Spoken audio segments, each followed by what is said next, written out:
Hola, ¿qué tal? Bienvenidos y bienvenidas una vez más a El Marajá de San Telmo, este podcast de cine, de entrevistas barilochenses para el mundo, donde tratamos de entender un poco cómo es la cinefilia barilochense, cómo es la cultura de esta ciudad. Y veo que Agustina viene un poco ajetreada. ¿De dónde venís? ¿Cómo andás, Ezequiel? Bueno, yo tengo acá una rutina, que es que saco a pasear a mi perro Sánchez, que ya lo traeremos en algún momento al podcast para que opine. Salimos a caminar acá por el barrio y obligadamente, si yo paso por una puerta en particular, él me tira de la correa para pasar a saludar. Ajá. Y ese lugar es el videoclub del barrio. Mire usted. Que no es solo el videoclub del barrio, porque es el único videoclub de Bariloche. Y dicen que es el único videoclub de Río Negro y de la Patagonia, quizás, que sigue funcionando como videoclub. Y bueno, además de pasar a saludar con Sánchez, que quiere mucho al dueño y a la familia que trabaja ahí, yo lo sigo usando como servicio. Mire usted. De ir a buscar pelis, proveerme para el fin de semana, buscar para un laburo en particular. Si hubieran niños escuchándonos del otro lado, ¿cómo podemos definir qué es un videoclub? ¿Qué es un videoclub? Para nosotros fue la vida, la infancia, un salón de juegos. Pero, ¿cómo definiríamos un videoclub? Un lugar donde te llevabas una película de forma física. Claro, cuando éramos chicos, y era un lugar de espera también, pues había mucha gente esperando, sobre todo el viernes a la tarde. Llegabas ahí, estaba tu mamá, mamá, quiero tal película, bueno, pero ya se la llevó tal, tenemos que esperar que la devuelva. Sí. O sea, no era algo que te lo quedabas para siempre, era un préstamo, era como como cuando uno va a la biblioteca y alquilás un libro, sigue existiendo eso también, esa práctica. Y tenés que devolverlo. Tenés una semana para leerlo. Y en este caso el video, no me acuerdo cuántos días era. Y depende el estreno, ¿no? O la urgencia porque otros tengan esa película. Sí. Si era un estreno, eran 24 horas. Si era una peli más, ya con un tiempo en el videoclub, te podías llevar 3 días quizás. Claro, era un poco lo que uno hace hoy cuando abrís la plataforma y querés ver qué vas a ver, ¿no? Pero era en un lugar físico, tenías que llegar hasta ahí, estacionar, esperar a que otros los atiendan. A mí lo que más me... Por ahí batías así la cajita, porque había un cartoncito adentro, entonces te fijabas a ver si ya estaba alquilado o no. Hay una cajita muy linda. Sí, había todos sistemas diferentes de cómo sabías que esa película estaba disponible o no. Pero a mí lo que algo más me recuerda y es ese contacto físico con la película, en tanto reconocer una película por su tapa, ¿no? Hoy en día en las plataformas no sabemos cuál es el póster de la película o la tapa con la cual la editora lanzó la película en el mercado. Hay un fotograma que incluso a veces no tiene nada que ver con la historia. Hay fotogramas según el algoritmo, que cada uno recibe una tapa diferente. Entonces, yo conozco películas que no vi por sus tapas. Y recuerdo entrar a películas gracias a que su tapa me llamó la atención. Yo me acuerdo mucho, ahora que decís, la de Amadeus. Sí. ¿No? Sí. Esa tapa la tengo grabada. Medio siniestra esa tapa. Sí. Y también el otro día recordaba, no me acuerdo en qué contexto, de ver la tapa, porque además tampoco había tanta información como hoy en día de las películas que se están por estrenar o que salieron. Entonces vos agarrabas ese estuche, mirabas la tapa, si te llamaba la atención, dabas vuelta, había una pequeña sinopsis que en general, y mi sueño era trabajar de escribir esa sinopsis porque en general eran bastante malas. Y tenía unos otros fotogramas ahí adentro en el reverso, y entonces también decías, mirá, pero esto no parece tan comedia, y estabas ahí con tu amigo, tu amiga para elegir la peli. O directamente le encargabas a tu mamá, trae algo, y te traía cualquier cosa a veces. O las repetidas. Exactamente, películas que se volvían a alquilar y se volvían a alquilar y eran una fija en la casa, ¿no? En mi casa era Karate Kid, Volver al Futuro. Mi hermana tuvo una época que alquilaba mucho Muchacho Lobo. No sé si te acordás o Sí, si sabes que existió Michael Fox. La de Michael Fox, sí. Jugando al básquet. Todo muy ridículo. Sí. Pero bueno, pero sí, Karate Kid y Volver al Futuro. Mi hermano era en loop The Wall, Pink Floyd The Wall. Mucha gente alquilando y realquilando La Historia Sin Fin, Laberinto. Muy ochentas. Y porque el VHS es de los 80. Mucho olor a VHS tiene eso. Sí. Yo particularmente vengo de una generación un poquito posterior, en donde en realidad mi cultura cinéfila empieza con el DVD. Niños. ¿No? Y después del DVD vino aparejada la piratería.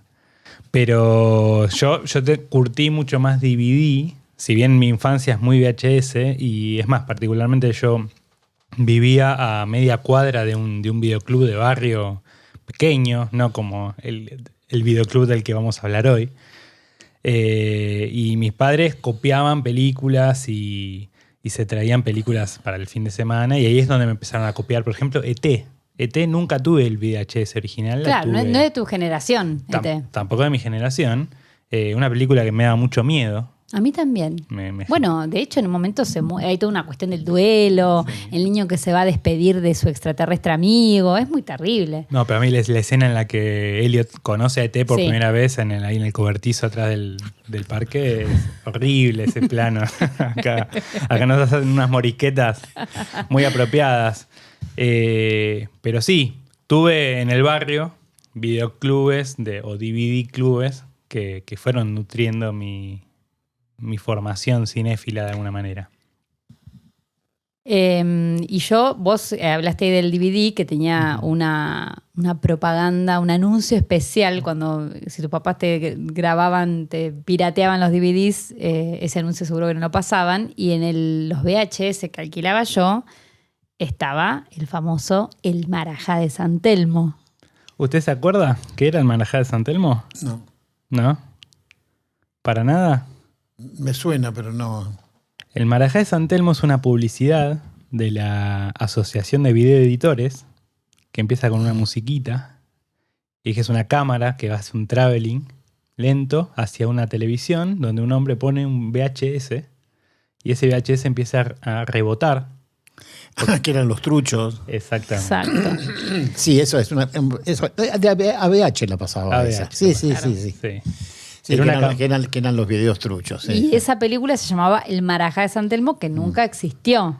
Es un nombre de fantasía. Yo viví en San Telmo. En Perú, entre Estados Unidos e Independencia. Entonces decidimos un poco ponerle nombre a este podcast en honor a ese recuerdo, ¿no? Porque cuando a uno le mencionás tanto el Marajá de San Telmo como la música de Gativideo, se despiertan un montón de conexiones neuronales en la gente que traen un montón de recuerdos. Así es. El Marajá de San Telmo es una película que no existe, ficticia, creada justamente para esta campaña antipiratería.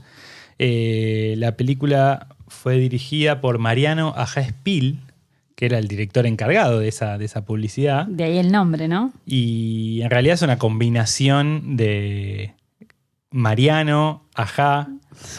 Hay todo un juego de palabras ahí que es muy apropiado y bueno, sentimos que era importante, dada que nuestro vínculo además con Agustina fue a través de la piratería. Tal cual. Y tratar de encontrar aquella película argentina medio perdida, medio que no está circulando, y que quiero que hablemos un poco hoy de lo difícil que nos cuesta encontrar algunas películas, nos pareció oportunísimo. Homenajear. Pero bueno, quien nos hablaba recién es Carlos Suez, dueño del videoclub New Sonic, cinéfilo, poeta, bohemio.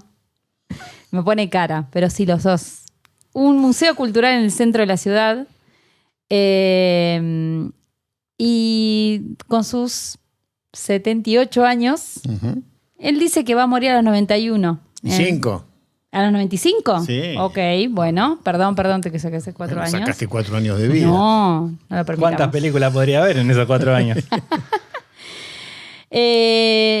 Nació en Flores, bueno, viviste en San Telmo y dijiste, y es dueño y el que te atiende, que te sigue recibiendo, te sigue recomendando películas en el videoclub New Sonic.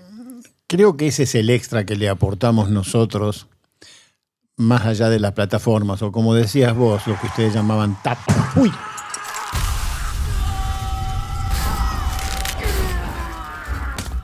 Perdón. No pasa nada. Lo que llamaban tapas son las carátulas. Bueno, le decimos tapas, sí. Sí, bueno. Más allá de ver esa sinopsis que por lo general eran espantosas, o te revelaban cosas que no deberían hacer, lo que hoy o se muy dice mal spoiler, contado, o resaltaban cosas que no tenían ninguna importancia en la película, así como había títulos que te espantaban, títulos idiotas. traducidos. Bueno, yo las traducciones o los cambios de títulos no lo objeto demasiado, porque hay veces que en nuestro idioma no nos diría nada si haces una traducción literal. Ujú. Pero también hay películas, por ejemplo, una muy buena película que es 6 sesiones de sexo, Sí. que es una excelente película, La vi porque me la recomendaste vos. basada en una historia real, que quien quiera ver una película erótica ve ese título y se ensarta, porque no tiene nada de erótico. Me habían comprado en 6, pero bueno, me bajo antes. Pero quien no quiera ver una película erótica la pasa de largo. Claro. Y no tiene nada que ver con el erotismo. Ujú. Si bien son 6 sesiones donde una mujer le va a enseñar a un hombre que es cuadripléjico a tener sexo y cómo se debería hacer, y hasta con desnudos, con todo, de erótico no tiene absolutamente nada. Es una hermosísima película, muy linda película. ¿Y cómo era su tapa? No, la tapa es la cara de Helen Hunt, no es que es la que le va a enseñar a tener las sesiones de sexo, es una terapeuta. No tiene nada, tampoco quiere atraer por eso. No, es muy honesta la película y el título, porque es exactamente eso, son 6 sesiones de sexo. Pero yo no se lo hubiera puesto nunca ese título. ¿Pero por qué? Por la experiencia que tengo yo de haberlo visto eso. O películas tramposas, por ejemplo, Déjala morir adentro. Exactamente. Claudio María Domínguez. Pero Déjala morir adentro. Es una película de suspenso de una niña que odia a la esposa de su padre y que quiere que se muera dentro de la casa, la quiere matar. Uh-huh. Pero la reminiscencia que te da es otra. O Me la saca, doctor. Uh-huh. Me la saca, doctor. El sospechoso es un dentista. ¿Entendés? Entonces, para mí son títulos idiotas. No solamente porque son tramposos, sino son idiotas en sí mismos. O tal vez remedando aquella de la noche que hicimos el hurto, o cosas por el estilo. ¿No? Sí, son títulos que vienen de una cinefilia de la calle Lavalle, ¿no? No sé si vio el documental de Santiago Calori, un importante preestreno, que habla sobre todas estas historias y estos títulos, ¿no? De cómo las distribuidoras post-censura o durante la censura de la dictadura tenían que ingeniárselas para poder traer títulos. Teníamos un personaje europeos. nefasto que se llamaba Tato, Paulino Tato, Sí. que era una cosa terrible. Y hay una película con Ulises Dumont, Sí, es verdad. muy buena también, que yo creo que ese era el personaje, es Tato, donde a veces era contraproducente porque te sacaban escenas y lo que vos podías imaginarte de lo que no veías era mucho peor de lo que podías ver. Siempre. Porque lo que podía haber sido una simple escena erótica, sexual, al no tenerlo parecía que fuera que se estuviera acostando con su hermana, por ejemplo. ¿Entendés? Entonces, claro, era mucho peor que si lo hubieras visto. Bueno, tenemos en Cinema Paradiso el cura censurando los Sí. cortes de película Exactamente. entre cada beso, cada abrazo. ¿No? Pero no eso, pero yo quería decir otra cosa. Menos mal. El oficio de recomendar. El videoclub, el mío, fue el primero de Bariloche, junto con Videocroma, 1984, hace 40 años, y es el último que queda, en realidad es el último que queda. Hay veces que salgo hecho, a veces que gano, a veces no importa. Pero como vos dijiste bien, es como un museo o una biblioteca también. Sí. Esa cosa de las dos cosas. Porque tengo más de 25.000 títulos, tengo mucho. cuando me hicieron un reportaje y me preguntaban por qué, cómo yo subsistía, entonces yo contaba que Bariloche es muy extenso y hay muchos lugares donde no llega Internet. Sí. O sea que no se tiene acceso a esas plataformas. Pero no solamente eso eso yo decía que era una imposibilidad técnica, sino que la gente que apreciaba el contacto humano, el que se le recomendara, que uno conociera el gusto del cliente. Yo tengo un sector de recomendadas mías. O sea, películas que a mí me gustaron. La recomendación solo sirve si uno coincide con quien recomienda. Y aquellos que a través de los años han coincidido conmigo, van ahí y la que no vieron se la llevan sin preguntarme siquiera. Y yo lo único que pregunto es qué disposición tienen, su predisposición. A ver qué. Si quieren una película romántica, una de terror, una de acción, una de suspenso. Diciéndome eso, yo le hago en 2 o 3 frases, le digo de qué trata la película.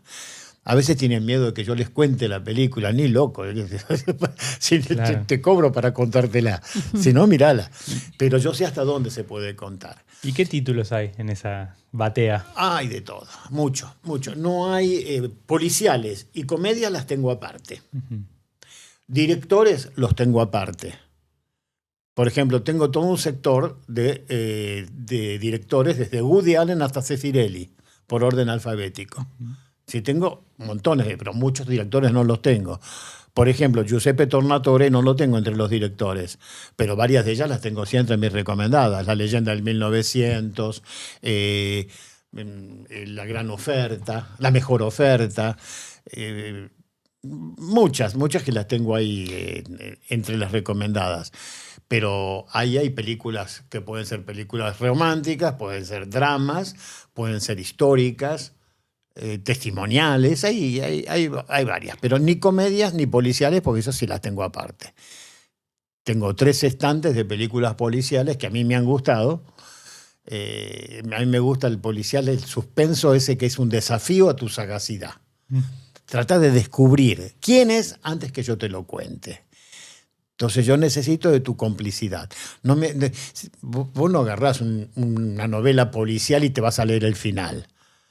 Vos vas acompañando al escritor, te va dando ciertas claves y trata de descubrirlo antes de que yo llegue. Ese es el juego. Y si me sorprende, la pongo entre mis recomendadas. Te dije el otro día que estaba mucho más amplia esa batea de recomendadas. Antes era un anaquel y ahora está... o sea que hay películas nuevas que Sí. recomendás. Digo, con esto de que a veces hay una idea de que el nuevo cine, que nos están faltando nuevos clásicos, no sé, No. pero... Sos abierto a lo nuevo. Por ejemplo, hay una película sueca, un hombre llamado Ove, que ahora... La vi porque me la recomendaste, vuelvo a Bueno, decir. ahora los norteamericanos Malísimo. tienen una gran crisis de creatividad también en Hollywood. Entonces compran los guiones de las Sí. películas europeas y la adaptan con sus actores y su idioma. Y las nuestras también. Hicieron El secreto de sus ojos, Nueve reinas. Sí, lo de Rey es un desastre. Hicieron Desastre. criminales. Es criminal la película. Sí, Sí. no tiene nada de la picardía porque en Nueve Reinas, vos fíjate que es una película callejera. Así como vos tenés Claro. una road movie, Sí. esta es una película callejera, pasa todo en la calle. Sí. Pasas caminando. Y las estafas, las trampas, todo eso va pasando en la calle. Por supuesto, tenés escenas en el hotel, tenés escenas en una casa, pero la mayor parte es en la calle. En las películas criminales, la que hicieron en Estados Unidos, están encima arriba de un coche, la gente no camina, está siempre sobre... Es que Los Ángeles es una No ciudad caminan. que no sirve para caminar. No caminan. Entonces, la mayor gracia que tiene la película es justamente todo lo que se va viendo y lo que va pasando. Y toda esa picardía se pierde totalmente. Claro. Pero un hombre llamado Ove, una película sueca, muy linda película, Hermosa. que la hizo Tom Hanks en Un vecino muy gruñón o Un vecino gruñón. Sí, le Pero no pusieron está eso. mal. Por lo general lo que hacen ellos es toman la película europea y la plastifican. Y entonces le quitan todo ese sabor que puede tener una... Woody Allen decía que una buena película norteamericana es un rico postre. Una buena película europea es una comida sustanciosa. Ok. Entonces vos me preguntás qué tengo ahí. Tengo mucho. Y tengo Capitán Fantástico, por ejemplo, la tengo también ahí, la puse hace poco. Hay una trilogía. Jean Becker es un director francés. Es un tipo que tiene una visión optimista de la vida. Qué raro para un francés. Pero... y yo puse 3 películas de él. Mis tardes con Margarita, con Gerard esa es Depardieu. hermosa. Les Enfants du Marais. Los muchachos del pantano es la traducción literal. No me acuerdo ahora cómo está en castellano. Y la otra es El jardinero. Dialoga avec mon jardinier. Cuando yo le digo, sí, esa la vi. No, vos viste Desde el jardín. Sí, del jardín, sí, esa es la pero no tiene conocida. nada que ver con esto. O El jardinero fiel, también, que también es buena película. No, esta es otra. Y tienen las 3 y puse esas 3, las puse entre mis recomendadas porque realmente son películas que me gustaron.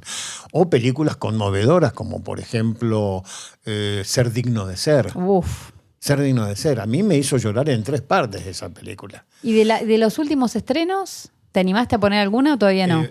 Me gustó, bueno, a mí me gustó muchísimo. Digo, de los últimos 2 años. ¿no? Sí, No sí. hace falta Bueno, que pero sea- no, pero te hablo del último Oscar, Oppenheimer. Oppenheimer. ¿La pusiste entre tus Oppenheimer. recomendadas? No la puse entre mis recomendadas, porque cuando sí. son muy nuevas las pongo, porque la gente sufre de neofilia. Sí. Entonces viene a buscar lo último. ¿Cuál llegó última? Me ha pasado muchas veces, esas las tengo en el mostrador delante de mí. Sí. Entonces vienen a ver qué es lo que hay ahí. ¿Y te gustó Hablame- Oppenheimer?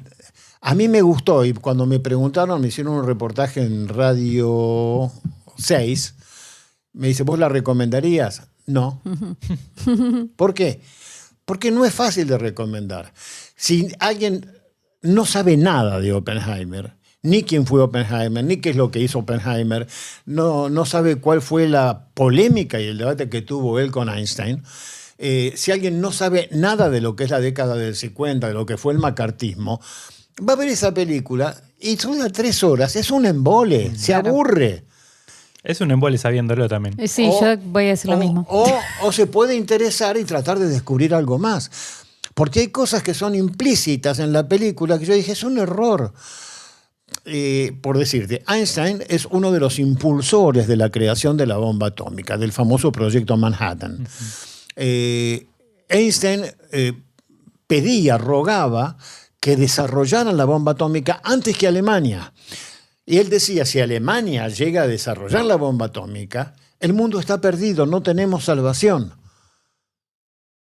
Cuando Alemania se rinde, y no estaba todavía terminado el proyecto Manhattan, Einstein lo quiso parar. Le dijo, córtenla, no sigan con esto, es peligrosísimo, va a empezar una carrera armamentística, va a poner en peligro toda la humanidad. Y Oppenheimer no quiso. Además habían invertido muchísimo dinero y mucho tiempo. Y él siempre después, Oppenheimer negó que él hubiera querido tirar la bomba. Yo no le creí nunca. Y bueno, todo eso no se muestra. Claro, a mí lo que pasa es que me interesa poner foco en el arte y en el oficio de recomendar. Porque vos bien dijiste, yo puedo recomendar las que son recomendadas por mí, que ya los que te conocemos hace años ya sabemos más o menos que si está en esa batea, en ese anaquel, sabemos con qué nos vamos a encontrar. Más allá de alguna sorpresa. Sabemos que no recomendás comedias, ahora te vamos a preguntar por qué, pero sí me gusta esto de que yo me imagino que debe haber, vos me preguntaste por mi mamá antes de empezar a grabar, y yo me imagino que vos sabés qué película recomendarle Claro. a mi mamá. Vos a mí me decís, no, a mí siempre me recomendás, pero bueno, ya tenemos nuestra lógica que vos ya sabés que yo voy a buscar algo específico por un tema específico, por un laburo. Pero como también conocer a quién le estás recomendando o esa pregunta que en mi humildísimo lugar hay gente que los viernes me manda mensaje que puedo ver y yo digo, bueno, ¿para qué estás? Es mi pregunta y vos preguntabas también algo similar, ¿no? Ujú. Casi La un médico. predisposición. Casi un médico, ¿no? O un mecánico que conoce el auto y sabe qué necesita. Mira, yo decía que hace 40 años que tengo el video. Yo he atendido chicos que tenían 10 años, 12 años. Hoy tienen 50, 52. Vinieron con los hijos y vienen con los nietos. Claro. Les conozco el gusto. Les conozco el gusto. Entonces, películas que a mí no me gustan para nada, pero sé que a esa persona sí le va a gustar. ¿Quién soy yo para juzgar la calidad de una película? Sí, una vez me preguntaron, cuando hice una vez un balance de las películas del año, Y el conductor del programa me dice, ¿cuáles son las buenas películas? Digo, es muy fácil. Las que cuando terminaste de verla te gustó. Esa es la buena. Esa es la buena. ¿Por qué voy a decir que mi gusto es el bueno? No tengo por qué. Respecto a las comedias que vos me preguntabas, Sí. La comedia es el género que más influye el estado de ánimo con que te sentás a verla. Sí. En cualquier otra no, porque hay más objetividad. No es el estado de ánimo. Vos ves una película, un drama, un policial, un suspense, lo que sea, ¿no? En sí misma está bien hecha, no está bien hecha, te interesó o no. No Es tiene un eso, efecto es objetivo. directo. Pero en la comedia no. Vos te levantás una mañana y dices, quiero ver una buena comedia, pero algo muy sutil, digamos, un toque de distinción. Claro. O una buena película de Woody Allen. O una buena película de Mel Brooks. Entonces vos querés ver algo así, lindo, bien hecho, inteligente. Bueno, ese día te caíste en la vereda, te golpeaste el dedo gordo del pie, comiste algo, te cayó mal, y llega la noche y vos estás preparado, aunque no lo sepas, para ver una comedia de gags, que se tiren tortas a la cara, que ver La fiesta inolvidable. Qué buena No querés ver eso otro, que te haga pensar qué es lo que habrá querido decir. No estás preparado para eso. Y eso es impredecible. Nadie sabe cómo vas a estar vos al momento de ver la película. Pero vos crees que hay una predisposición puntual para ver una comedia que es diferente Sí. a ver otras películas. Sí, claro. Bien. A mí me causa gracia, hay gente, esto es muy común, dame algo pero para no pensar. Ujú. Y para mí el hecho de pensar es un ejercicio divertidísimo. Entonces, Sí. no es pero para alguna gente es un esfuerzo. Sí. Un esfuerzo que no lo quieren. Hay una época también en la vida para el surrealismo. Hay una época en que yo quería ver a Bergman, al Fellini, a las cosas simbólicas, esa cosa más retorcida que tenía que tratar de ver, qué quiso decir la película El silencio, por qué ese tanque está ahí frente a la iglesia levantando el cañón. Y después tenías que leer a Leo Salas para decirte, no, eso simbolizaba la erección. ¿Y por qué dice ese número? Y bueno, porque ese es un versículo de los evangelios que remite a lo que le estaba pasando. Bueno, y hay una época que dice, no me jodas, decime lo que me tenés que decir directamente y no me hagas que yo esté pensando a ver qué miércoles quisiste decir. Entonces, claro que hay siempre esa predisposición o esas ganas de ver algo determinado.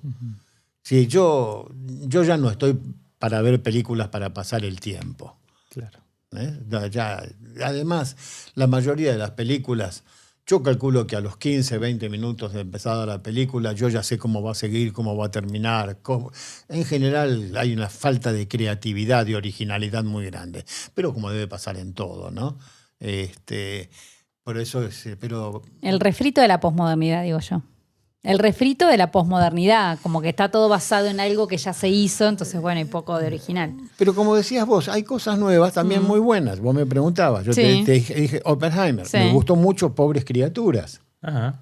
Bien. Interesante. A mí me gustó mucho Pobres Criaturas. Me pareció el trabajo de Emma Stone excelente. Ella es una genia, Ganó sí. el Oscar a la mejor actriz. Sí.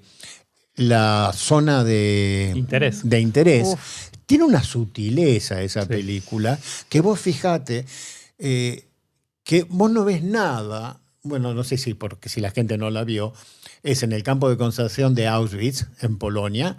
El comandante de ese campo, que es uno de los que ha perfeccionado el tema de los hornos crematorios y demás, las cámaras de gas, se hace construir una casa pegada al campo, con un gran muro que no se permite ver lo que pasa del otro lado.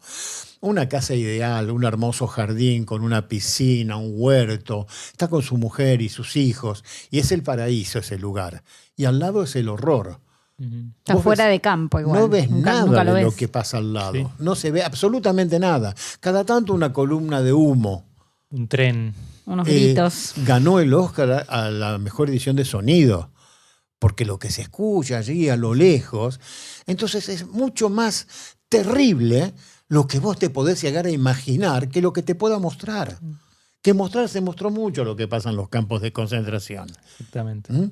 Entonces lo que te imaginas es mucho peor. Entonces tiene toda esa sutileza que creo que la hace muy interesante.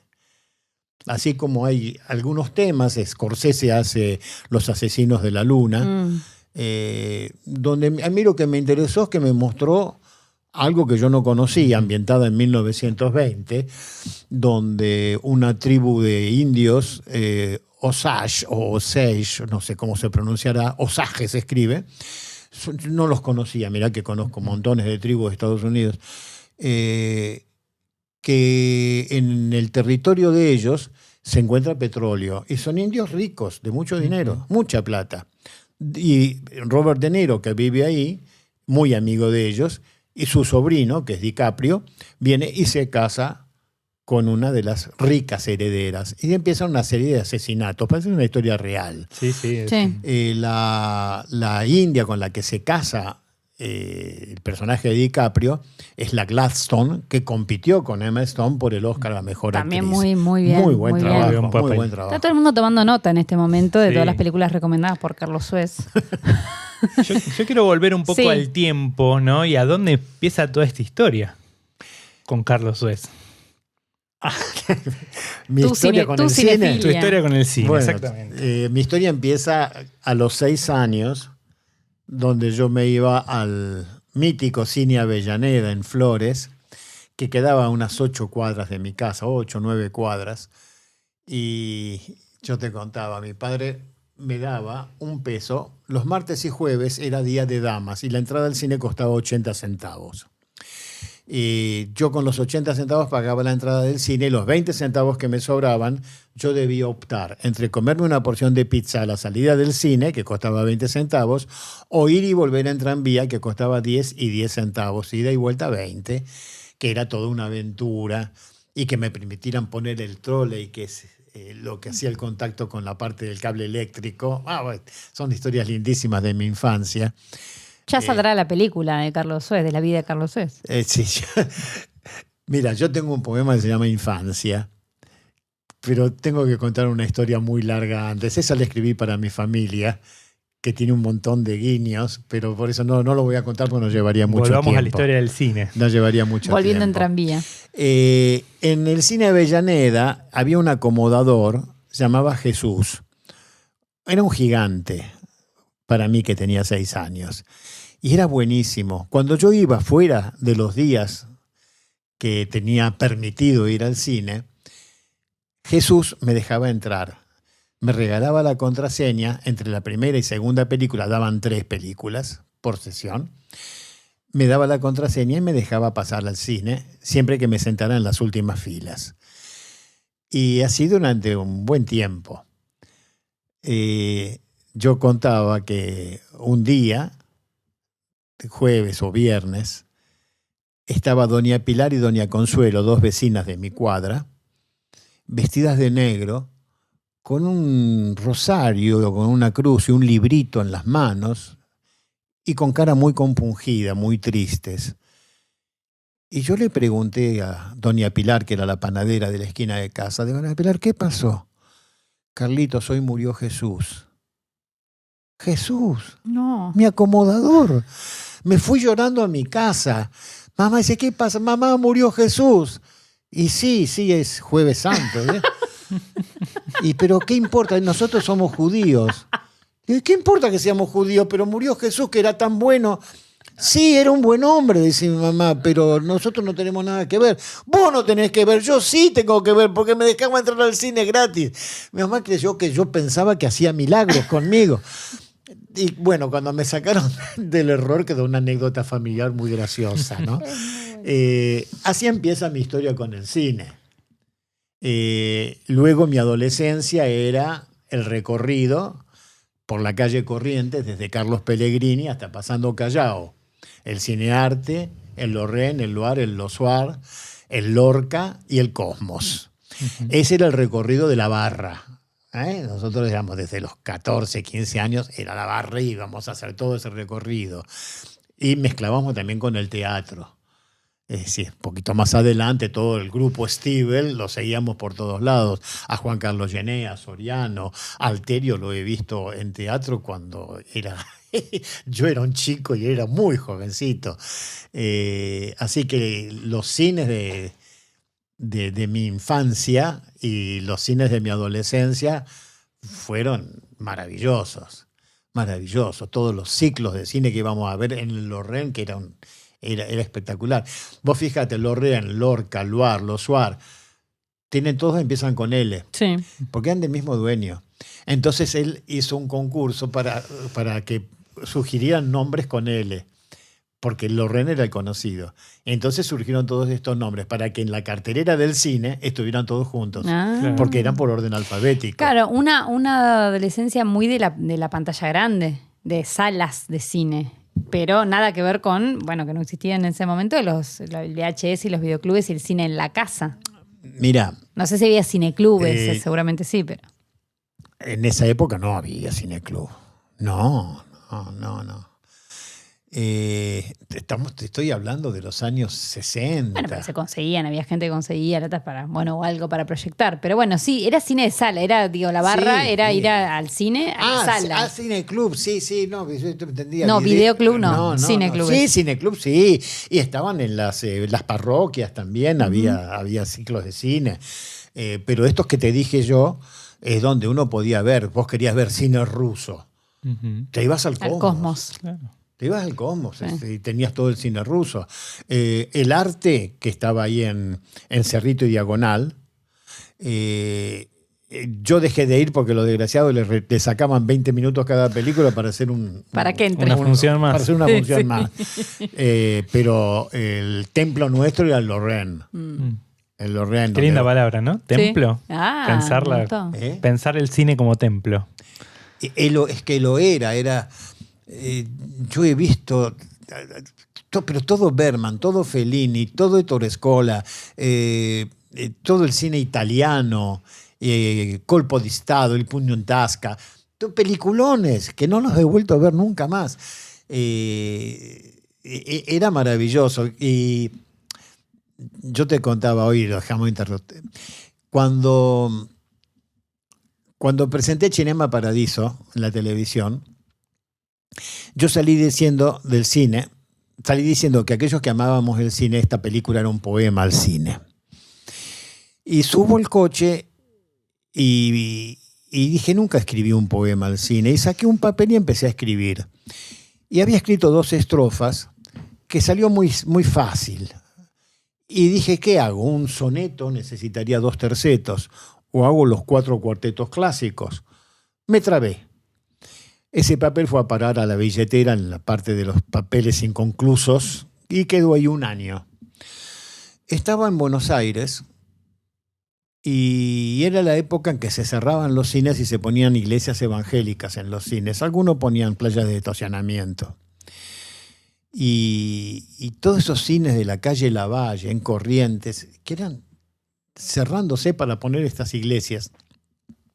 Pero todavía sobrevivía uno, que era el Metro, muy grande, muy lindo, y fui a ver Cyrano de Bergerac. Estoy viendo la película, maravillado con el trabajo de Gerard Depardieu, hablando un francés clásico, con una dicción perfecta, todo el poema de Rostand, que yo lo conocía. Bueno, me quedé maravillado con la película. Termina la película y prenden las luces, cosa que yo odiaba, porque yo quiero ver quién hizo el vestuario, quién hizo la música, y cuesta verlo cuando prenden las luces. Pero al prender las luces vi que en ese gran cine, para ver eso, éramos 8 personas nada más. Y realmente me entristeció. Dije, ¿cómo puede ser que 8 personas para ver esto? Me fui a tomar un café al lado, amargado, y me acordé del poema inconcluso. Y lo saqué y lo terminé en 2 minutos. Y lo titulé La muerte del cisne, con la S tachada. Ruge el león en la pantalla tiesa, o bate el palo sobre el gong sonoro. Un monte se dibuja en blanco y oro, o Pegaso despliega su belleza. Sobre la sala quieta o oscurecida, Un cómplice silencio se derrama. Los hilos de luz tejen la trama en ese simulacro de la vida. Es la magia del cine que agoniza, salas de mi niñez ilusionada. Adiós Chaplin, Casablanca, brujas, hadas, Catita, Buster Keaton, llanto y risa. Los sucesivos nombres van pasando al fin de la película en la lista. Gracias, lágrima, por nublarme la vista y no dejarme ver que estoy llorando. Voilà. Muy hermoso. Hermoso. Carlos, ¿hay algo de ese romanticismo de esas salas y de ver esas películas que vos decís no las volví a ver, pero que las pudiste conseguir, de acercarnos ese cine a través del videoclub a quienes vivimos en otra generación, de poder ver clásicos? Sí. ¿Qué te motivó? ¿Por qué pusiste un videoclub? ¿Por qué te viniste a Bariloche y pusiste un videoclub en Bariloche? Yo vine a Bariloche mucho antes de poner el videoclub. Yo estoy del año 70, Bariloche, hace 54 años. Y el videoclub fue 14 años después, en el 84. O sea que curtiste mucho el cine Arrayanes también, me imagino. Sí, las Rayanes, antes de las Rayanes el Coliseo, en la calle Mitre, y antes de eso el cine Bariloche en la calle Frey. Claro. Sí. Una piojera. Así terminó. Sí, es La trampa. que yo amo el cine, porque el cine era una actividad social. Sí. El cine es una actividad social. El videoclub es un remedio de aquello, porque por lo menos, bueno, podés venir y hablar con... pero aquel que ponía un videoclub en Bariloche o en cualquier otro lugar, quedaba lo mismo si vendiera remeras, camisetas, pantalones o películas. Es otra cosa. Pero aquello que lo toma con pasión y le gusta el cine y empieza a traer... Tengo más de 25.000 títulos. Imagínate que no me puede gustar todo, por supuesto. Pero tengo para todos los gustos y para quien quiera. Vos nombraste La historia sin fin. Para mí una de las películas infantiles más lindas que hay. Sí. No solamente porque como película es muy linda, sino además el mensaje que tiene, que es el rescate de la fantasía. Ese mundo de fantasía que está desapareciendo porque la nada se los está comiendo, ya que los chicos están dejando de tener fantasía. Y hay que luchar contra la nada. Y ahí lo tenés a Atreyu, luchando contra la nada, y el chico que se mete en la historia y lo ayuda. Laberinto, cuando Jennifer O'Connelly era una niña, que ahora se hace película erótica, Jennifer O'Connelly, con David Bowie. ¿Tiene con qué? Con David Bowie, también una hermosísima película, que tuvo unos seres fantásticos. Sí. Tengo desde los cortos de Chaplin de 1914, donde vos ves 1 a.m., 1 de la mañana, un corto de Chaplin, que te das cuenta cómo Chaplin les enseñó a todos los gags que vinieron después. Sí. Sin contar las de Buster Keaton, el maquinista de la General, que es una maravilla. Laurel y Hardy, que es más, a mí me gustaba más que Chaplin todavía. Porque hay gente que por ahí no se da cuenta, pero El Gordo y el Flaco venían de Inglaterra y te mostraban en sus películas cómo destruían lo más preciado que era para la sociedad norteamericana, que es la propiedad privada. ¿Cómo le va a tocar la propiedad privada? Esto te la hacían mierda. Chaplin trabajaba más lo emotivo. Sí, pues se reía de la burguesía, siempre la policía del Cana quedaba en ridículo. Pero fíjate gran disruptor. Cuando Chaplin se tiene que ir por el macartismo, que se va de Estados Unidos, muchos años después, él regresa, estaba en Suiza, y le dan a que haga una película, y él hace Un rey en Nueva York, donde cuestiona la misma sociedad norteamericana. Se ofendieron los norteamericanos, ¿cómo? Encima que todavía lo dejamos volver, le dimos esta oportunidad. Se cagó en eso. ¿Ves? Entonces, claro que hacía las críticas, por supuesto. Pero hay muchos que no ven entre líneas lo que te pueden estar diciendo. Entonces se queda una visión por ahí más superficial. Lo que pasa es que cuando uno ve tanto y se satura tanto de ver tantas cosas, empieza a descubrir cosas que normalmente no se ven. Y a veces es lo malo a veces de ver mucho, de saber mucho, es que vos ves cosas maravillosas donde otros no notan nada y vos ves que es una porquería lo que a otros les gusta mucho. Entonces pasan esas dos cosas. Qué sé yo, a mí Mondrian no me dice nada. Y hay amigos míos que son críticos de arte. ¿Cómo, Mondrian? Para mí hace cuadraditos de colores, que a mí no me dice absolutamente nada. Dame un Caravaggio y me emociona, me conmueve, veo las maravillas. Pero, ¿tengo razón yo? No, a mí no me llega, pero el otro sabe mucho más que yo. Pero no por eso le voy a dar el crédito sobre mi gusto. Hablando de amigos, quiero un poco, tal vez, reconstruir cómo era esa Bariloche de la década del 70, década del 80. Cómo era moverse en ese ambiente medio bohemio, ¿no? Donde había una cultura mucho más viva, con Chingolo Casalla, Gabino Tapia y tantos otros nombres. Gabino, yo fui una de las primeras personas que lo recibió a Gabino en Bariloche. Lo quise mucho a Gabino. Y Chingolo estaba ahí a 2 cuadras de mi video, así que lo veía bastante seguido a Chingolo. Era gente maravillosa. Gabino, si vos querías un bohemio, sí, ese era Gabino. Ujú. Sí. Ese era Gabino. Gabino necesitaba estar mal para sentirse bien. Como español terco Eh, que era.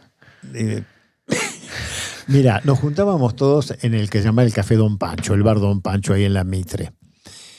Una vez, una época, Gabino se la pasaba tosiendo. Teníamos un amigo, un tano, Giovanni Croce, que, bueno, yo en esa época militaba mucho en el radicalismo.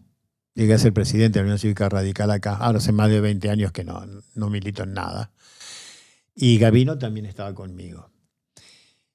Y este tano, Giovanni Croce, me agarró una vez ahí en el Don Pancho y me dice: Carlito, ¿viste cómo está Gabino? Sí, ¿qué tiene? ¿No viste cómo tose? Y sí, está mal de la garganta. Pero entre todos ustedes hay un médico, ¿no lo puede ver? Digo, ¿qué médico? El doctor Mariani. Digo, pero Mariani es psiquiatra. Ah, ¿y no se dan en los nervios? No, la cuestión es que tenía una tuberculosis. Claro. Y no quería hacerse nada. Llamamos a una ambulancia, lo metimos en una ambulancia y lo hicimos atender en la ambulancia. ¿Y cómo era la vida cultural de esa ciudad? ¿No? ¿Y qué, Eran nichos. ¿Es igual ahora? Eran nichos. Ahora hay mucha gente, no sé, no te puedo decir. Pero teníamos, por ejemplo, ustedes. pero teníamos en la Biblioteca Sarmiento, tenías el grupo IBAD en teatro, tenías el cineclub en el Centro Atómico, tenías el Electron Fu. Había muchas cosas, pero eran todos nichos. Eran nichos. No había grandes... Mira, yo la he visto acá fracasar a Mercedes Sosa. Mercedes Sosa estuvo un mes en Bariloche, en el Hotel Cristal, en el Roof Garden. Estuvo todo un mes. Muy poca gente iba. Yo fui el primer día, mi mujer y yo nos hicimos amigos de la negra, y ella nos pedía que fuéramos toda la noche a hacer un poco de número. Pero más que nada era... Me decía, Carlitos, dice, si me llegan a pedir Alfonsina, vos pedime Lunita Tucumana, pues me tiene podrida. Decía, no quería hacerlo. Bueno, pero que salga la gente de su casa después de las 8 o 9 de la noche era muy difícil. Sigue siendo, creo yo. Sí. Yo creo que sí. Entonces, vos tenías un reclamo acá, no, porque hay que traer y hay que hacer, y vos traías o hacías y no pasaba nada. La gente no salía. Por eso te digo que eran nichos.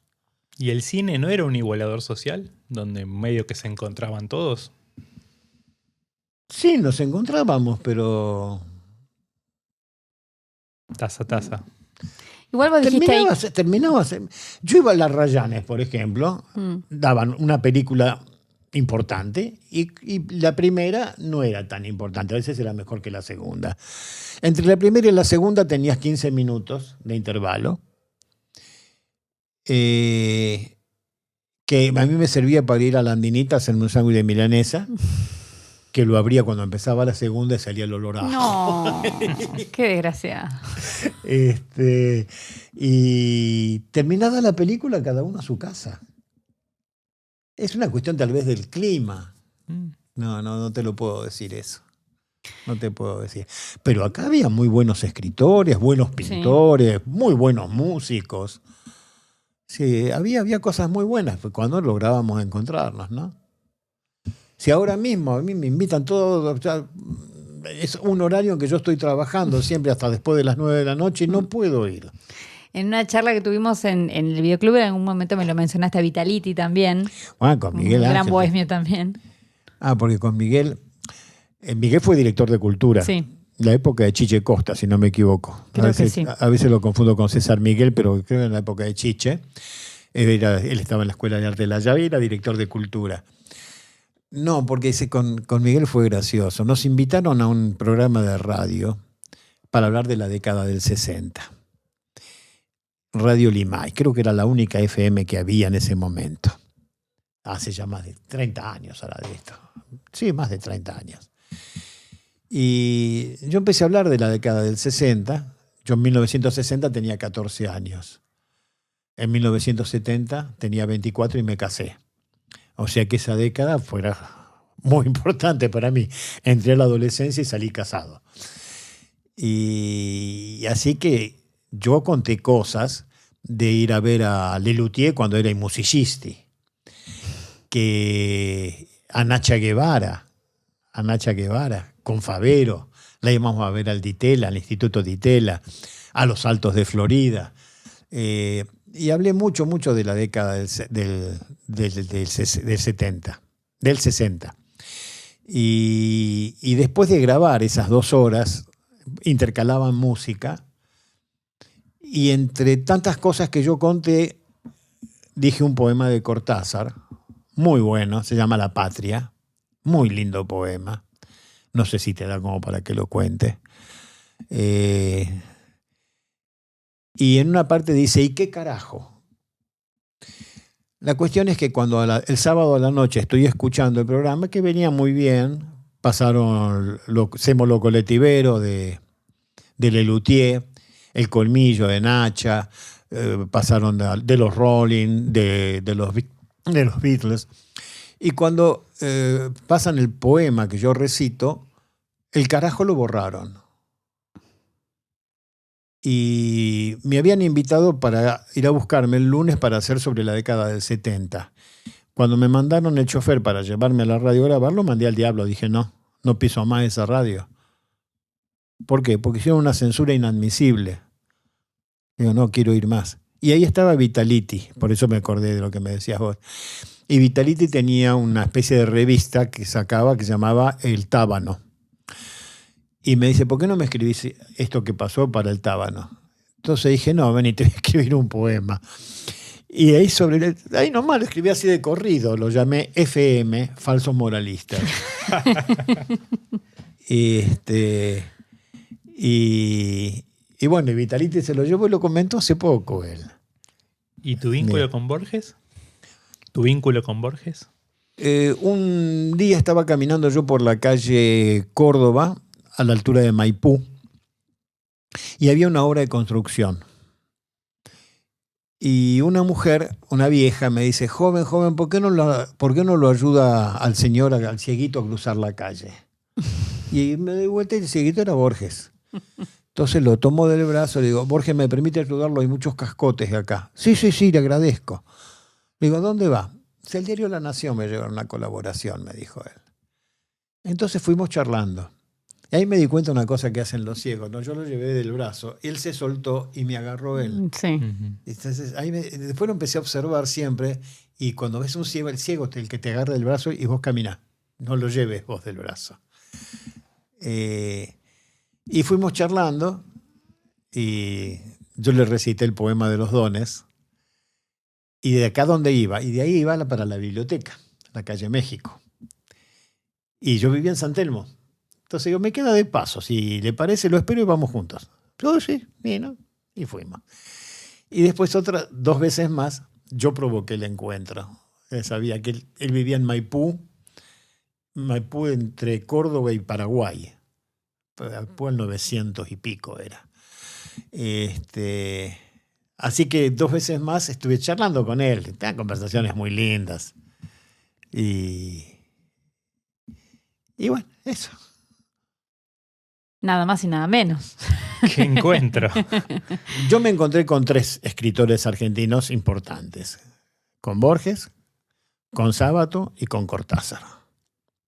A Cortázar me lo encontré en la isla Maciel. Él había ido de incógnito, había ido a la Asunción de Allende, en Chile, y venía a visitar a la madre y a la hermana que estaban en Buenos Aires.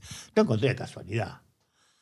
Y nos comimos una buceca ahí, en la isla Maciel, y después nos fuimos a San Telmo, a un bar que estaba ahí en Estados Unidos y Perú, justo en la esquina, a tomar café y ginebra, y estuve como 5 horas charlando con él. Qué lindo. Y con Sábato fue cuando me entraron a amenazar los de la AAA, sin tener yo ninguna militancia política. Simplemente le salvé la vida a un primo de mi mujer que lo querían matar, que era del PST, el Partido Socialista de los Trabajadores, de Coral, presidente. Y me entraron a perseguir a mí y a toda la familia. Cosa que era absurdo, yo nunca había militado en política. Y ahí lo fui a consultar a Sábato por recomendación de Selmar Guiñol. No sé si sabés quién fue. No. ¿Sabés quiénes fueron los 5 grandes del buen humor? Eso escuché alguna vez. Bueno, era un conjunto de cómicos argentinos. Estaba el Pato Carret, Selmar Guiñol, Guillermo Rico, Cambón. Y Selmar Guiñol estaba haciendo una obra de Anuil en San Telmo, Orquesta de Señoritas. Y yo era muy amigo de Pipe Láez, que era uno de los actores. Ahí me lo presentan a Selmar. Y le consulté porque tenía las cartas de amenaza de la AAA. Y me tuve que irme 4 años fuera de la Argentina. Tuve que exiliarme. Y Selmar me recomendó que hablara con Sábato.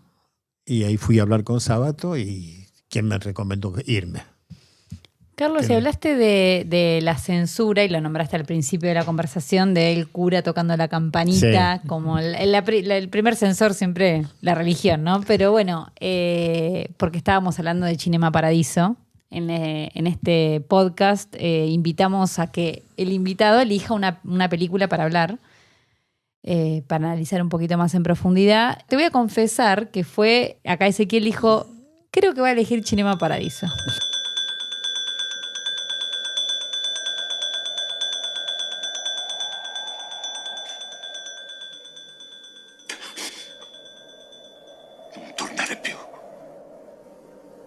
Non ci pensare mai a noi.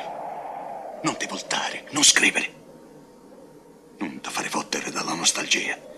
Dimenticaci tutti. Se non resisti e torni indietro, non venirmi a trovare. Non ti faccio entrare a casa mia. Lo capiste?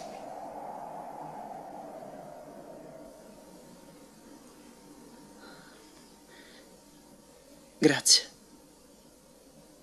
per tutto quello che hai fatto per me.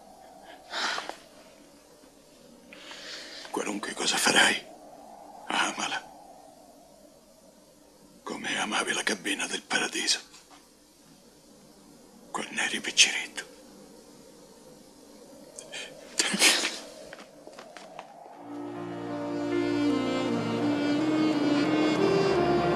Già partito! No! Addio! Addio! No! ¡Qué pecado! Y la verdad es que más allá de la, entre comillas y con cariño, la obviedad de por ahí elegir una película que es una oda al amor por el cine, la volvimos a ver obviamente para charlar hoy, y es perfecta para esta entrevista porque no habla sobre hacer cine, porque más allá de que el protagonista después se convierta en cineasta, sino de ir al cine y ver películas y compartir con otros ese acto social. Dar cine, ¿no? Sí. También. Alberto da cine. Que tú decías, es una actividad social. Por eso me gusta el cine como como lugar para ir. Pensaba en tu relación con este Jesús y Alfredo, vos como un niño y este Jesús dejándote pasar también a ver la peli. Mi papá que contaba también me hizo acordar que él hacía, creo que, monaguillo y después de como se hacía monaguillo le daban una entrada al cine gratis, y entonces cuando decían del sacrificio de la misa, ¿no? Él pensaba que era el sacrificio de él tener que ir a morfarse esa misa para después poder ir al cine y no el sacrificio de Jesús. Pero bueno, digo, como todo este ritual, hablaste de templo y bueno, cobra sentido Cinema Paradiso, y yo creo que del otro lado, no sé si hay alguien que no la haya visto o haya oído nombrar, pero si no la vieron, vayan a verla, y si la vieron, vayan a verla de vuelta porque es hermosa. Es muy ¿Vos linda. dijiste que la viste solo una vez? Sí. Buah. Sí. Es de esas que uno Mira, repite. en general las películas que me gustan las veo por lo menos 2 veces. Ujú. Una sola película que me gustó mucho y juré no volver a verla, Sophie's Choice, La decisión de Sofía, No, es con Meryl demasiado Streep, dura. Kevin Kline. Juré no volver a verla. Sí. Pues terrible. Es terrible. Me mató esa película. Pero Cinema Paradiso me pegó tanto que la recuerdo tanto. El cuento que le cuenta Philippe Noiret a Toto sobre el muchacho que se enamora de una mujer, que la espera durante todo el año, está ahí bajo la nieve, la lluvia, el sol. 100 días. La vi no hace mucho, ese mismo cuento en otra película, no recuerdo ahora cuál era, el mismo cuento. Mirá. El mismo cuento. Porque le dice, ¿pero por qué hizo eso? Y él no le dice, ¿Te acordás cuando la viste? ¿En qué contexto la viste? No. No. No me acuerdo. A mí lo que me gustaba... Perdón, volviendo- sí, la película que más veces vi en mi vida, a ver. 13 veces, Upa. 13, La Armada Brancaleona. Ah, mirá. Esa la vi 13 veces. Y la vuelvo a ver y me vuelvo a matar de risa. ¿Es de Escola? ¿De Héctor Escola es? La Armada Brancaleona. No. De Vittorio Gassman, De la película Gassman. medieval. Mira, estaba en el centro con mi novia, la que después fue mi esposa, y me encuentro con mi hermano Jorge, un hermano 2 años menor que yo. Estamos viendo las carteleras a ver qué dan. Uy, mirá, los Lorraine están dando La Armada Brancaleona. Uy, vamos a verla, porque vení, Jorge, te vas a matar de risa. Es buenísima, muy buena. Pero ustedes ya la vieron. ¿Qué importa? Cada vez que la den la vamos a ir a ver. Y me hizo acordar ahí en Rayuela, Cortázar, que en un momento dice, y porque dan Potemkin y hay que ir a verla. Sí, tal cual. En un momento está hablando con la maga o algo así, y hay que ir a verla. Para Dan Potemkin hay que ver Potemkin. Es de Mario Monicelli, Ah, para corregir. Y lo llevamos a mi hermano Jorge, al Lorraine, a ver La Armada Brancaleona. Yo no sé si ustedes la vieron o se acuerdan. no. Bueno, empieza con los bárbaros invadiendo una aldea y en un momento uno lo agarra de los pelos sobre un tronco para que otro le corte la cabeza y se tironean. Y todo el cine, menos mi hermano Jorge, todo el cine, nos empezamos a reír muchísimo. Y Jorge me dice, ¿de qué se ríen? Por lo que viene ahora. Claro. Todos la habíamos visto. Pero Cinema Paradiso no la volví a ver. A mí lo que me gustaba era pensar en el amor que atraviesa toda la película, arrancando por el amor de ese niño a Alfredo. O sea, a las películas sí, la escena donde él se guarda el pedacito de película, la pone contra la luz y vuelve a su casa, recontra pobre, y reproduce una escena de cowboys. Es maravillosa, pero además del amor al cine en sí, está el amor a Alfredo, a esa figura paterna que le falta, que después se va trasladando al amor, a ese primer amor, a esa chica angelical, hermosa, que bueno, aprende también a cómo conquistarla gracias a Alfredo. Y después sí, ese amor a hacer algo que lo trasciende, a hacer algo que lo saca de ese pueblo. Y después el amor al pueblo de vuelta. Como todo me parece que es una película que habla del amor, además del cine. Y porque Alfredo lo empuja también. Dice, andate, no vuelvas. No vuelvas, andate. olvídate de nosotros. No vuelvas nunca más. Para que crezca. Sí. Eso es un acto de amor. Dejar al otro ir, ¿no? Muy vinculado a Bariloche, ¿no? También esa idea de pueblo, ¿no? De que a veces hay que irse para ver las cosas en perspectiva. Para querer a tu pueblo Después también. de los 18 tenés que irte.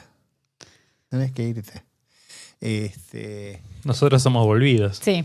exacto. A los 17 me fui yo y volví a los 27, 28, sí.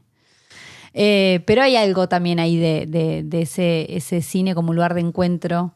Esto que decía del igualador social de que estaban, bueno, los pobres, los ricos. Bueno, los ricos que le escupía desde arriba, ¿no? Pero que estaban en el mismo lugar. El cine como lenguaje universal, ¿no? Los analfabetos iban al cine y entendían las historias y se quejaban cuando no había sonido porque no entendían de qué iba la película. Mira, al respecto del sonido, he descubierto algo. Yo creí que el cine mudo era una dificultad técnica. Sin embargo, cuando hubo sonido, también se negaban a usarlo. ¿Por qué? Porque la idea, digamos, no era una imposibilidad técnica la falta de sonido, sino que era una opción. La concepción artística era, el cine es imagen. Me tenés que contar una historia con imágenes. No me tenés, para que estén hablando, anda al teatro, eso es teatro, no es cine. Pero hubo una escena, que yo creo que es la escena que convenció a muchos, si bien muchos fracasaron después porque tenían una voz horrible y no daba para hacer películas sonoras. Hubo una escena donde la cámara tiene un primer plano sobre la cara de una mujer.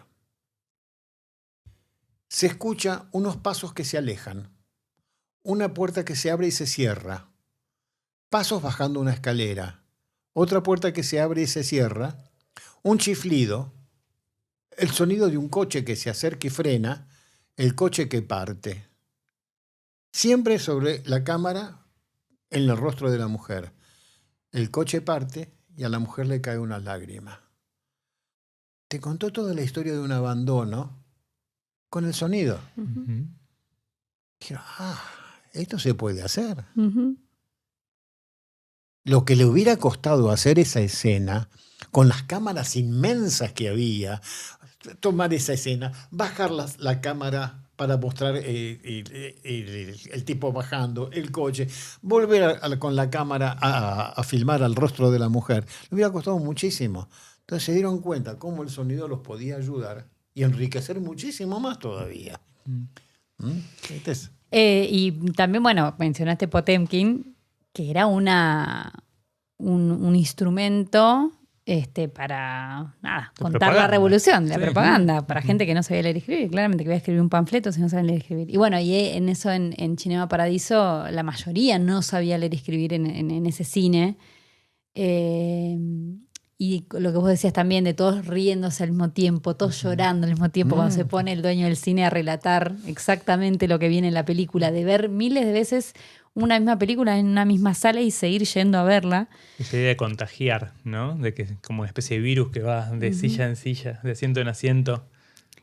Yo no sé, yo en el cine cuando hace tanto ya que no voy al cine. ¿No vas ahora a las salas? No. No me gusta. No me gusta. Ni mal sonido, pantalla chic. Tengo un televisor grande en casa, pero a mí me gusta el cine, pero grandioso. Con muy buen sonido, con bien pantalla grande, meterme en esas historias. Por eso en el poema que te digo es La muerte del cine, ese poema que escribí para el cine, a mí la estrofa que más me gusta de los cuatro cuartetos es la que dice: sobre la sala quieta, oscurecida, un cómplice silencio se derrama. Cuando la gente se va callando, es un cómplice silencio se derrama. Bueno, y una complicidad en eso de ir al cine. Sin decir nada, callémonos que empieza. Se va callando todo. Y los hilos de luz tejen la trama en ese simulacro de la vida. Esa es la estrofa que más me gusta. Hablando de cines que se mueren, yo tengo una anécdota muy, muy viva y fue un contacto muy fuerte para mí de descubrir algo que quizás vos viviste más cuando el esplendor del cine, de las salas, estaba vivo. Yo produje un corto de un muy amigo mío, Iñaki Oñate, ecuatoriano, que debe estar escuchando, que se llamaba El fin de la película y era la historia de un proyectorista. Y ese corto, ese mediometraje, lo filmamos en un cine en Constitución, el Arte Cinema de Constitución. Y yo ahí descubrí, nos cerraban el cine al mediodía, descubrí gente que quería... En realidad filmábamos también en momentos donde las salas estaban abiertas, pero ahí descubrí el cine como igualador social en tanto al cine iba gente de traje, mujeres solas, vagabundos. Todos se juntaban en comunión, ¿no? Y volviendo a esta idea de templo, en ese mismo espacio. Y nosotros filmamos todas esas semanas ahí. Y la verdad que Cinema Paradiso transmite un poco eso, cómo el pueblo se une en una misma canción, ¿no? En una misma... Que yo creo que le da para todos, aunque sean distintas formas, es una conjunción de varias disciplinas artísticas. Sí. Tenés la música, tenés la literatura, tenés la danza, tenés la fotografía. ¿Entendés? Entonces, Sí. alguna de esas cosas te tiene que gustar. No te va a gustar nada. También que no me acordaba exactamente la escena del velorio de Alfredo, cuando ya lo están llevando en el cajón y pasan por el Cinema Paradiso, Claro. el nuevo Cinema Paradiso, pero destruido, abandonado, y él le pregunta, dice, bueno, hace 6 años que se cerró, que lo habían comprado para hacer, no sé si un estacionamiento, creo, mirá. Y le dice, y sí, la crisis, la televisión, los videos, ahora el cine es solo un sueño, dice el ricachón del pueblo que lo había comprado después de que se incendia.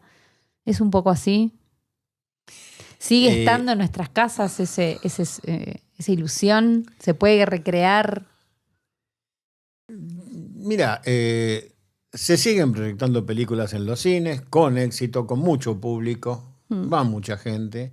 Por suerte sigue eso. ¿A dónde va el cine hoy? ¿A dónde va el cine que es muy diferente al cine que viste vos? Es que en general cada vez estamos más encerrados, estamos cada vez más aislados. Vos fíjate, una cosa que yo odio es ver cruzar la calle, voy manejando y con el celular en la mano mandándose mensajes cruzando la calle. Me dan ganas de tocarle bocina y pegarle un sobresalto. Entonces es cuando más comunicado estás, es más incomunicado estás. Mira, yo he viajado por más de medio mundo. Uno de los juegos que tengo es sentarme a tomar una cerveza, un café y ver la gente que llegue, se sienta, cuánto tiempo tardan en sacar el celular y empezar a mandar mensajes. Vienen una pareja y cada uno con su celular mandando un mensaje. ¿Por qué no hablan entre ustedes? Tienen que hablar con otros. Son 4 y sacan los 4 celulares. Por eso vivimos en un mundo muy rápido, muy de velocidad. Y cada vez más encerrados. No nos permitimos el tiempo de tal vez contemplar. Yo también te preguntaba, por ejemplo, vivimos en un mundo lleno de cine de superhéroes, franquicias, secuelas de secuelas, reboots. Y hemos perdido un poco la magia de estas historias originales. Historias sencillas, como la de un pueblo perdido en Italia. Como la de Mundo Grúa. Uh-huh. El Mundo Grúa sí es toda una improvisación lindísima. Tiene una idea central y después la improvisación. Pero es muy sencilla. Que la mencionabas vos antes de empezar a hablar porque sucede arriba de un videoclub. Arriba del Yo no me videoclub. acordaba de eso. Sí, es la terraza del videoclub. El gordito que está casado con esta mujer que al final había sido amante del turco. O a ella le decían la turca, eso es lo que no me acuerdo. Creo que era ella. Él es Rulo, ¿no? El Rulo Margani, sí. Todo eso pasa en la terraza del videoclub. Para el otro que es taxista. Hablan de cosas de Chingolo. ¿En la película? Sí, sí. ¿En serio? Cuando hablan de las historietas, hablan de Chingolo. Ah, no me acordaba. Mirá, Sí. qué dato local. Bueno, vamos a buscarla de vuelta. Yo la vi el año pasado. Hay un momento que hablan de las historietas. Sí, Y ahí sí. hablan de Chingolo. Pero bueno, es una Hablan historia... de Nino Manfredi. Ay, Sí. esta parte está lindísima. Pero por eso era un cine sencillo Pero que gracias, fue un Lucy. movimiento el cine. No sé si... Bueno, y cine del cine nacional, ¿no? El nuevo cine argentino. No sé si ahora hay... Tenés historias mínimas. Ujú. Uh-huh. Tenés 3 historias. Son 3 historias mínimas. Tenés muy lindas. El tipo que el viejo va a buscar a su perro. Sí. El otro que está enamorado de una mujer de un negocito en el sur y le lleva la torta. La torta. La otra chica que se gana el premio, esos programas pedorros de la televisión. Una licuadora, no me acuerdo qué era. Tenía que elegir entre una licuadora y una cafetera, ¿no? Había un set de maquillaje Sí. y una procesadora. creo que era. Hermoso. Sí, yo fui jurado en uno de esos programas. ¿Qué no has hecho? No, eran patéticos. Y son historias mínimas, lindísimos. Y otro es Una historia sencilla de David Lynch, También. Ujú. que es totalmente distinto a toda la filmografía de David Lynch. Producida por Disney. Tiene una cosa así bien sencillita. Lo que le va pasando al tipo camino a ver a su hermano. ¡Alfredo!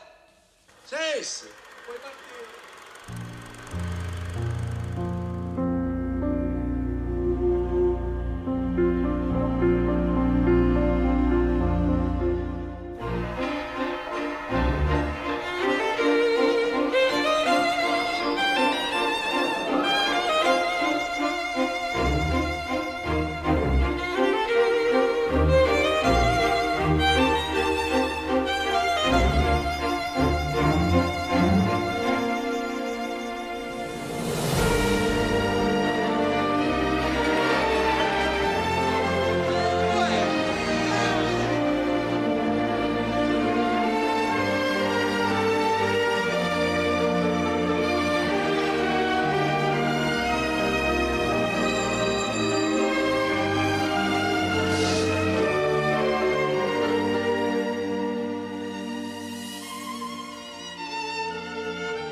Carlos, has hablado de algo de comedias que te han hecho reír mucho, pero si tuvieras que decir una comedia,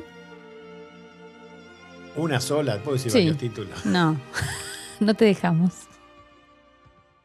Y bueno, en Argentina me quedo con Esperando la carroza. Bien. Ujú. El absurdo, es el grotesco, está buenísima. Y de las francesas podría decir Le Dîner de Con, La cena de los tontos, Bien. o El Buenísimo. placar. También. ¿Y una película que te dé miedo o te dio miedo?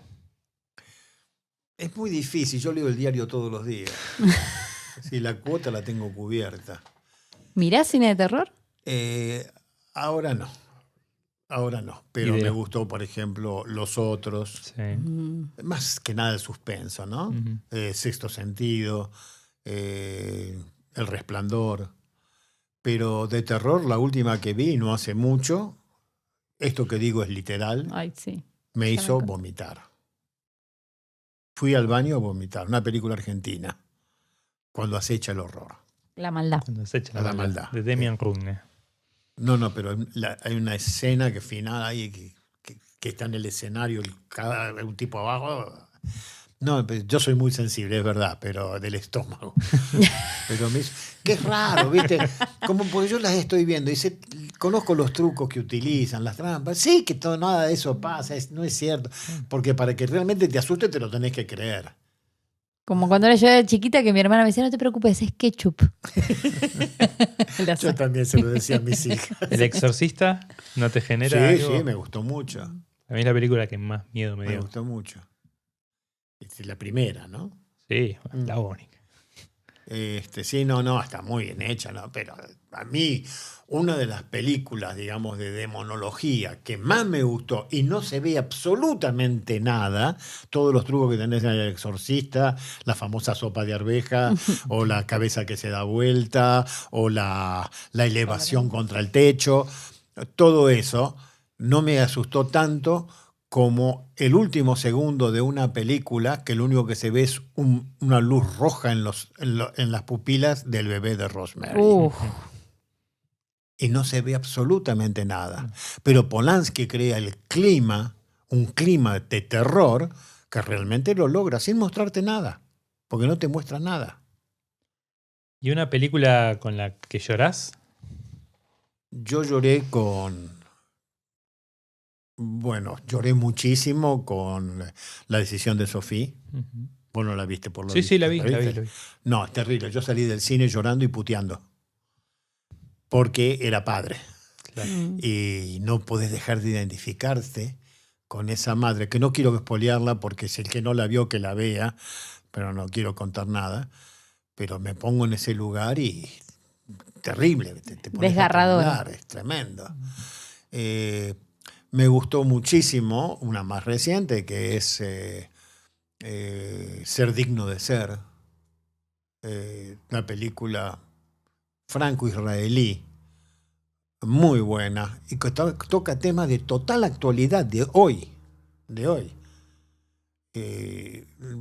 Voy a hacer un pequeño resumen. En 1984, en Etiopía, hubo una hambruna muy grande. La gente moría de hambre, lo que provocaba grandes migraciones internas buscando comida. Hay una tribu de negros etíopes que son judíos, son los famosos falashas. Esto viene de la época del rey Salomón, hace casi 3.000 años, cuando el rey Salomón enamora a la reina de Saba, con quien tiene hijos, ella convierte a toda su tribu al judaísmo. Son los únicos negros judíos que hay en el mundo. El gobierno israelí montó toda una operación que llamó Operación Moisés para llevarse a todos estos falashas a Israel, país que le corresponde la nacionalidad por su condición de judíos. Lo hace clandestinamente porque había mucho antisemitismo en esa época en Etiopía. En realidad ellos emigraban hacia Sudán, se iba caminando y de Sudán los llevaban, los aviones, hacia Israel. Una mujer negra pero cristiana mete a su hijito, tendría unos 7, 8, 9 años, entre los que están escapando. Y le dice, vete y no vuelvas. Y sé digno de ser. Yo te lo digo, se me estrangula la voz, porque realmente me emocionó mucho. Y lo alquila una familia israelí. Lo bueno de la película es que no hace concesiones a nadie. Te va a mostrar al judío racista, al palestino intolerante, a los mismos falashas como él que lo joden. Y al mismo tiempo una madre adoptiva que es un ángel, el abuelo que es divino, todo lo que le va pasando al chico. Y la familia que lo adopta, un matrimonio tiene ya un hijo y una hija chicos, y le dice, nosotros somos de izquierda, no somos religiosos, porque pensando que ese chico es un judío religioso, si es un falasha, y lo mandaron allá. Pero nosotros no somos. Estaban en contra del gobierno, un gobierno más de derecha, como el que tiene Netanyahu ahora, y el tipo lo cuestiona. ¿Entendés? Entonces, por eso digo, tiene mucha actualidad. Así como la película El otro hijo. Esa es muy buena. Que el título original es Le fils de l'autre, el hijo de la otra. Sí. Tiene más sentido. Es un chico de unos 18 años que quiere entrar al ejército a seguir la carrera del padre. El padre es militar, la madre es médica. En los análisis previos que le hacen al chico, surge que él no puede ser hijo de esa mujer. Cuando le dicen a ella, la madre recuerda que cuando nació su hijo, en la cama de al lado había una palestina que tuvo un varón el mismo día que ella y se confundieron. Ella crió 18 años a un palestino y la palestina crió 18 años a un israelí. ¿Qué pasa cuando todos se enteran de eso? No solamente los chicos que tienen que hacerse cargo de una identidad que aborrecen. ¿Qué pasa con los padres, los hermanos, los amigos? Más actualidad que eso no puede haber. Es excelente la película. Es excelente. Carlos, yo me quedaría toda la tarde hablando de películas. Te agradecemos muchísimo.